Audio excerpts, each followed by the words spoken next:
Yan mga lodi, punta tayo sa Nagtabon. Dalawang crossing dito sa hinintuan namin. Saan kaya dito? Siguro ito yung papunta doon. Tara. Mga 20 minutes dito papunta siguro doon mula sa kanto ng Bakong. Ang malayo bago ka makaabot sa dagat.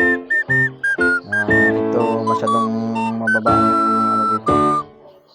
Bukit ang ngayon ng pababa, kaya kaunting ingat pa nagpunta kayo. Ito na aming malapit sa entrance. Diyan ang dagat. Entrance pa lang, ang dami ng sasakyan na motor. Dami siguro mga lodi naliligo.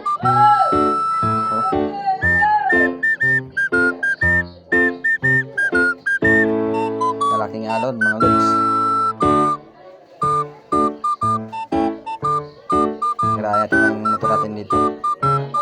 Yan lod, pagbaba pa lang ng sakyan, nanap ko na agad ng gaiyaw. Yan pork, chicken, bago ang huli kong tulingan. Grabe nakagutom mga lodi. Yan, bago magligo, kain muna siyempre. Ayan chicken lang aking kinain, pati nakasawa ko.